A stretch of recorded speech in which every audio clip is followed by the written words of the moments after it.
Hello, welcome to Genius Business College. In this video, we are going to look at what is an occupational qualification. This video is mainly meant for individuals who are interested in studying an occupational qualification, but they're not sure what it is, what it consists, and how are they going to be awarded a certificate at the end. Okay, so let's get started.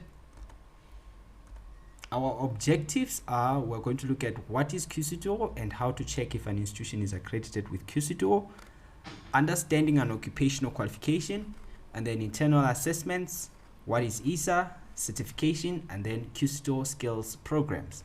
So let's get started. What is QCTO? So QCTO stands for the Quality Council for Trades and Occupations.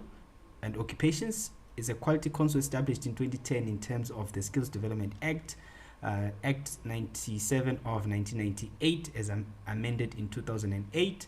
The QCTO also offers guidance in skills development providers, private and public, and assessment centers who must be accredited by the QCTO in order to implement occupational qualifications.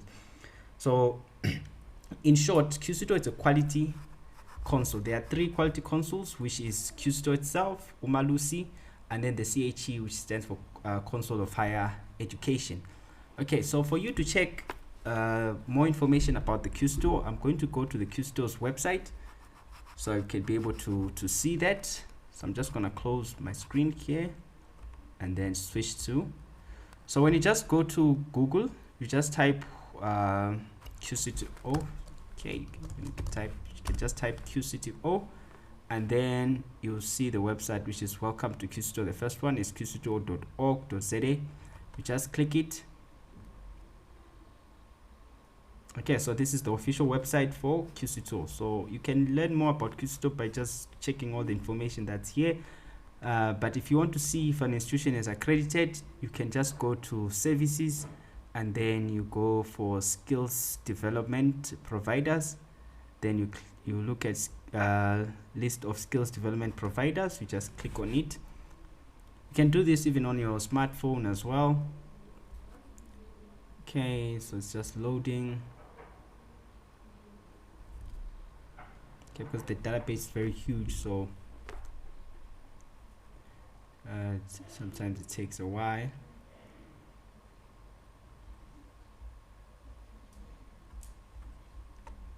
Okay, I'm just gonna quickly pause that and then come back once it's live. Okay, so now here's the page. So you see at the top here, when I scroll, it's skills development providers, engineering related. So depending on what you're applying for, if it's not engineering related, that means you cannot search here, but you can also search here as well. Okay, and then you can be able to check the college, and then okay, skills development providers for provider based qualification, and then you have skills development providers, STPs, business and general related occupational qualifications. So if you go to your filter here and then add condition, then you can search by the name of the college or the accreditation number contains. So I'm just gonna try to search for Genius Business College. So when I just type Genius, immediately it does provide me with Genius Business College, which is Genius Business College. These are the accreditation numbers. So an institution will have different accreditation number for different qualifications. So it's not only the same accreditation number, it will be different. So when I go here, I'm able to even see the provider accreditation start date and the end date as well.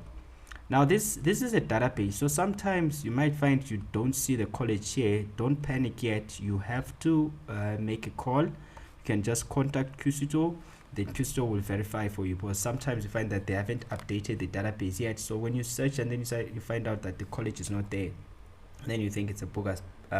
Your final step should first be, you have to contact the QCTO first, call, then is when you can have your final decision. Okay, so I'm going back to the presentation and then I'm gonna go. Okay, so we're done with the QCTO part. Let's move on to the next one. Okay, internal assessments. How are you going to be assessed? So the QCTO occupational qualification consists of knowledge modules. So you'll have some knowledge modules that you have to complete, and then you'll have practical modules that you have to complete, these practical modules, you might do simulation, role play, etc. But it does have practical modules that you have to do. And then the final part, which are your work experience modules. So these ones you have to actually go into the workspace and actually perform some specific task based on your the occupational qualification that you are applying for. So if it's early childhood development, that means you have to go to a daycare and actually perform specific task there. And then you have a mentor. You should also have a mentor there who will be giving you, guiding you, and then also signing your report, etc. And then in your knowledge modules, there are formative assessments that you are going to do. So you're going to do formative assessments, summative assessments for each and every module. So you have to complete all these. These are all a must for you to obtain the occupational certificate. You have to complete all of this. You have to complete your knowledge, you have to complete your practicals, you have to complete your work experience. And then in your knowledge modules, you have to complete each formative assessment, each summative assessment. You have to complete all of this. Okay, so let's move on. So that's your assessment, your basic internal assessment. The last part, which is your EISA, we're going to discuss that in the next presentation. Okay, so once you have done all your knowledge, your practical, your work experience, then you are going to write what is known as the EISA, which stands for external integrated summative assessment. Okay, this is like in just to give you in short, it's like metric. Okay, there's a date that's provided, there's where these learners are going to write, so it's very secure when being written. Okay, so you don't just write any whenever you feel like. There are specific dates that are provided for the EISA. Okay, only written at an approved assessment center.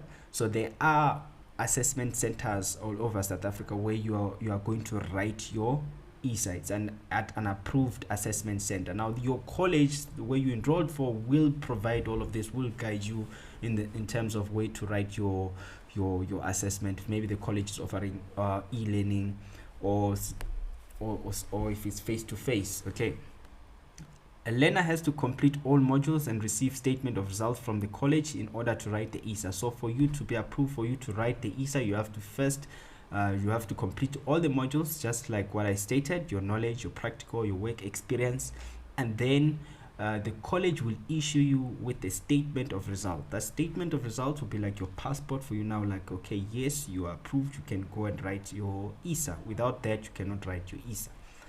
Okay, EISA dates are set up by the quality assurance partners, e.g. ETDP SETA, Service SETA. You can also check with QCTO, but this will be provided from by your college, the dates that are available throughout maybe the year, whether maybe it's 2024, 2025, all your dates that are available, they will be provided.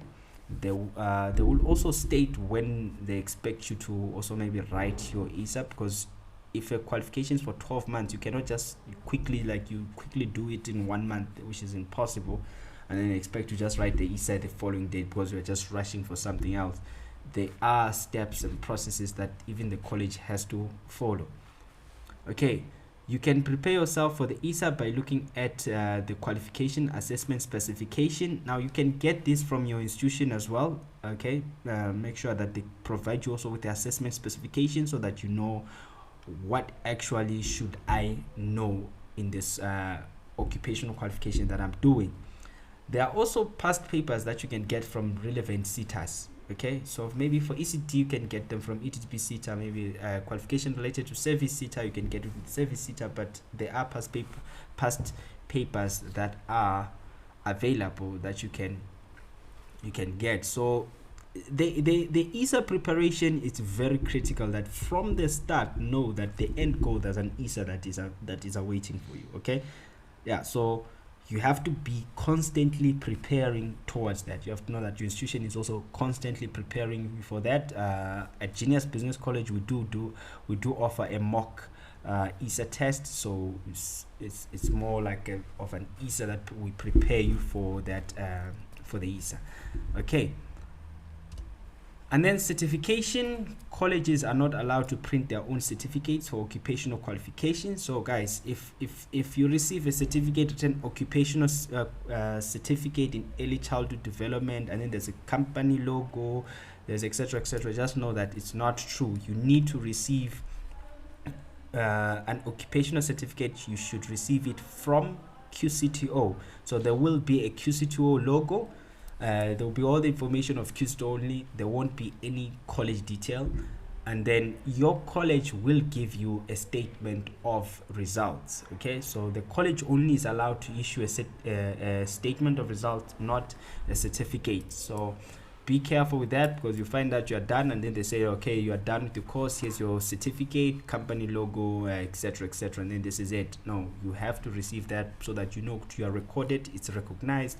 Wherever you go, they will recognize that. So if you want to further to a university or wherever it is, you are able to use that to further that as well.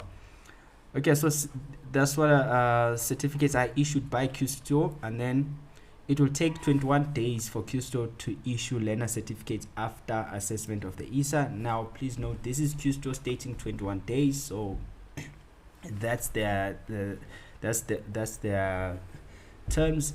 They might change, it might be different sometimes to maybe to backlog. So, but that's the number of days that you can wait. So the certificate will be delivered to the institution, and then the institution will hand it out to the learners. So the institution also will wait from the QCTO to get to receive the certificate. So this is, if you failed, you failed. If you passed, you passed. Okay, as I'm saying, the EISA is like your matric. So yeah, if you know what you wrote, if you know that you failed, that means you failed. If you passed, you passed. We do expect people to pass all the time. That's our expectation. Okay, QCTO skills programs. There are QCTO skills programs. Now, about QCTO skills program is that there is no EISA that needs to be written. So you don't write any EISA. You write what is known as the FISA. Okay, the final integrated summative assessment. So this is internally written by the college. Okay, so within the college, you don't have to go to any assessment center or wherever. You just write it internally. Okay, so that's the end of everything. I hope this covers everything about an occupational qualification. Feel free to let us know if you do have a question. You can WhatsApp us, send us an email, call. Thank you very much.